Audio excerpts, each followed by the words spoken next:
In this video, I'm going to be sharing with you the main reasons why my wife and I are able to save so much money every single month. To be honest, I don't think I've ever shared this much personal information in one single video. What you are about to hear is the true story of the primary factors that have helped contribute to our success and allowing us to save over 50% of our monthly net income.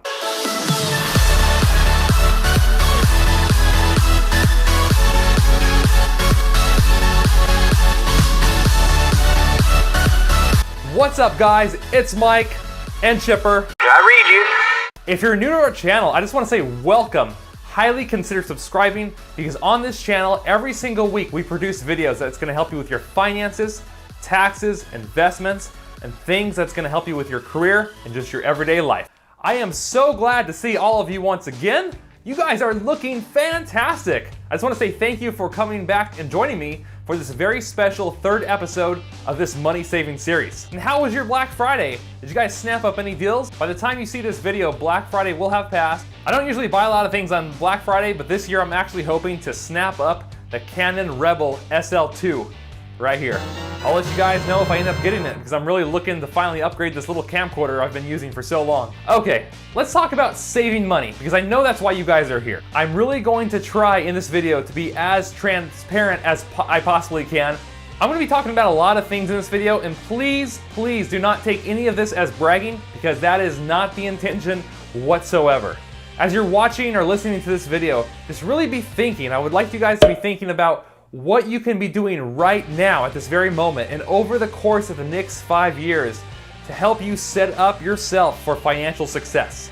I understand that you may not have the same opportunities that my wife and I did as we were growing up. I also understand that you may be facing unique challenges and unique opportunities that are unique to you. And I totally get that. I totally understand that. The point of this video is for you not to copy exactly what we did. I mean, you can if you want. Really, the main point of this video is for you to just think about what you can be doing to set yourself up for more financial success in the future after hearing our story. Let's get started. The first factor that contributed to our financial success was our living situation. My wife and I both had the opportunity to just live at home until getting married to save as much money as possible. Our parents allowed us to live at home completely rent-free so we could get a good start financially. Our parents said to us, "We want you to live at home. We encourage you to live at home. We want you to get a good start because once you move out, we don't want you to ever have to come back." Pretty sure they had ulterior motives. Nonetheless, I want to say thank you to our parents because that opportunity to live at home really made a difference for us, especially at this point in our life. We're really reaping the benefits of it right now. Now, I know what you guys are thinking. It's totally uncool to live at home with your parents, especially while you're going to college or growing up. But you know what? Sometimes you and I just need to be cool with not being cool so we can get ahead financially.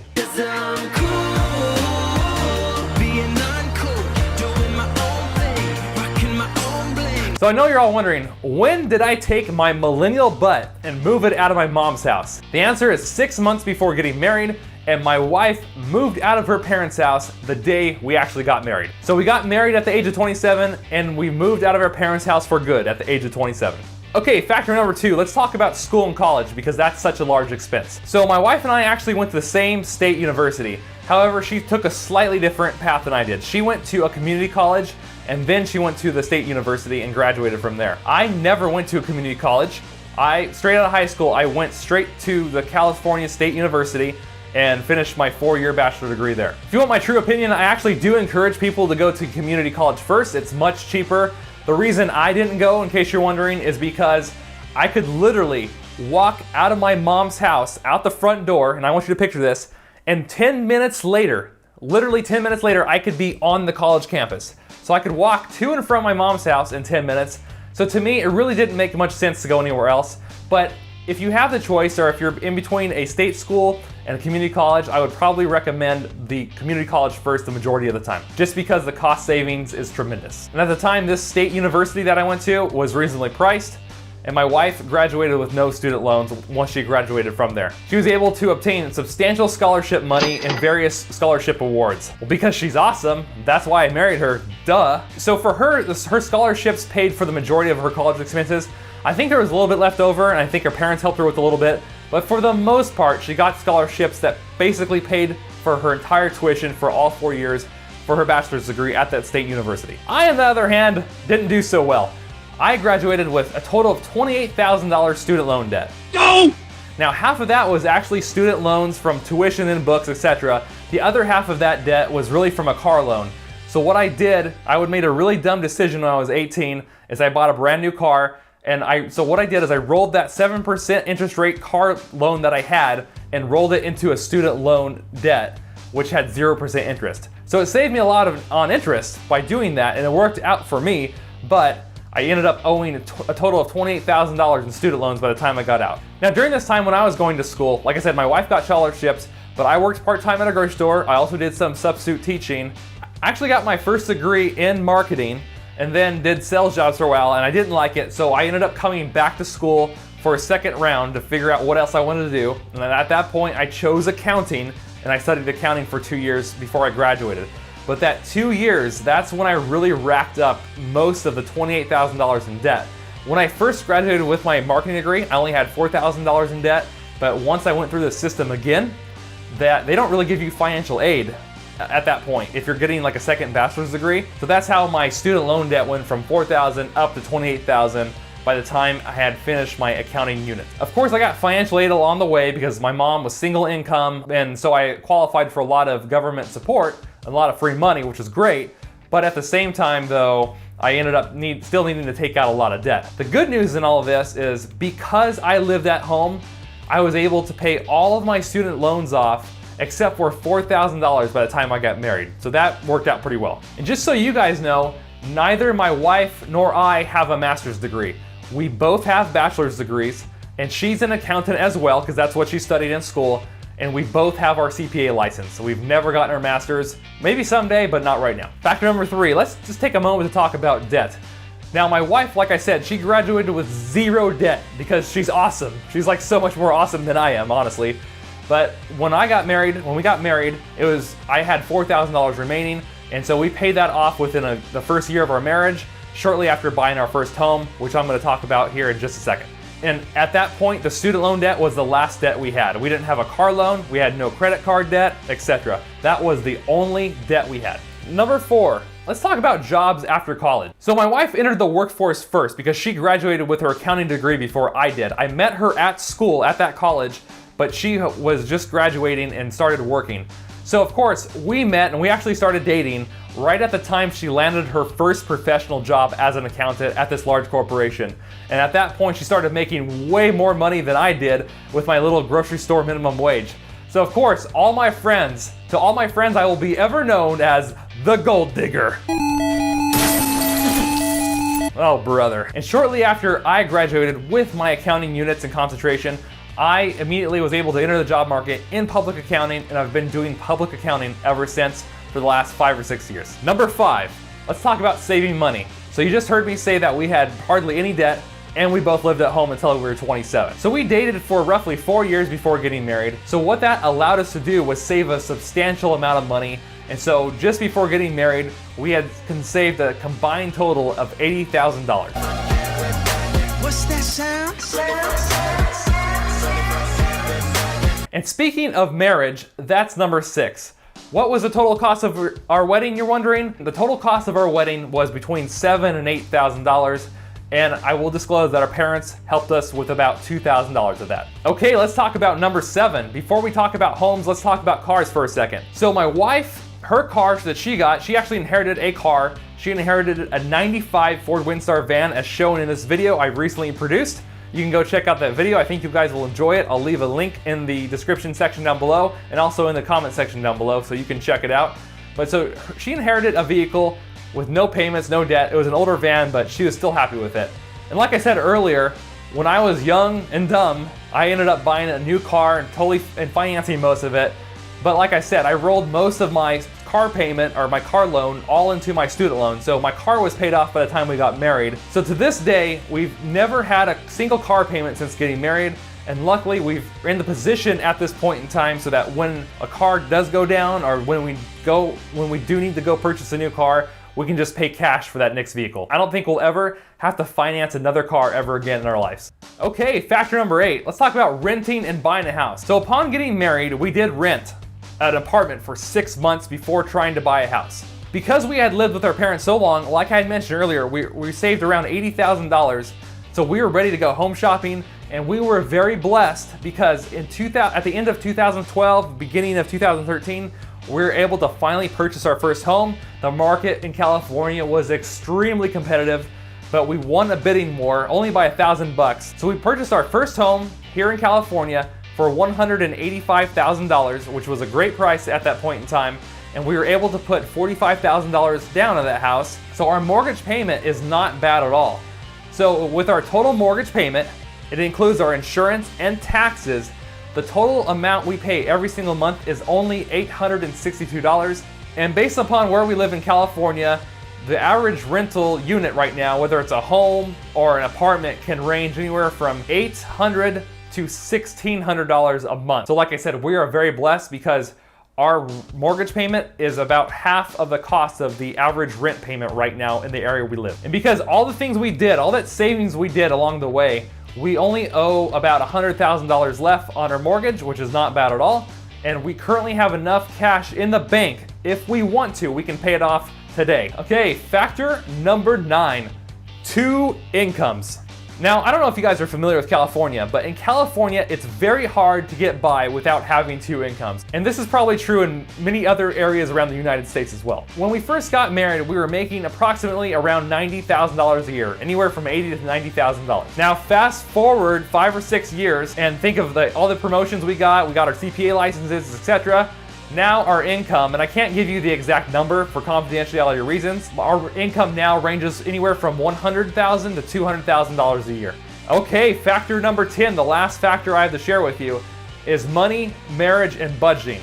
And I'm probably going to be making a series of videos about money and marriage, but having a budget has just been so crucial to not only to our success with our finances, but our marriage. It helps us keep very clear pictures on where we're at financially, what our expenses are, what our income is, where we're headed, how things are going, and it really opens up the lines of communication between my wife and I. And of course, it's always a work in progress, right? Nothing's ever gonna be perfect, and it seems to strengthen our marriage rather than hurt it. So whether you're single or whether you're married, whichever it is, please, please, please, make a budget. It's one of the best things you can do for yourself. If you do not have a budget, I actually have a free video. I'll put the link up right there and also put it in the description section down below. You can download a free Excel budget template completely free from my website, moneyandlifetv.com. I'll leave a link to that download in the description section down below. You just listened to all 10 of these factors, and so thank you for listening this long. But of all of them, no matter what, if you only use one of them, if you only pay attention to one of them, pay attention to number 10. Make a budget. It is the foundation of financial success.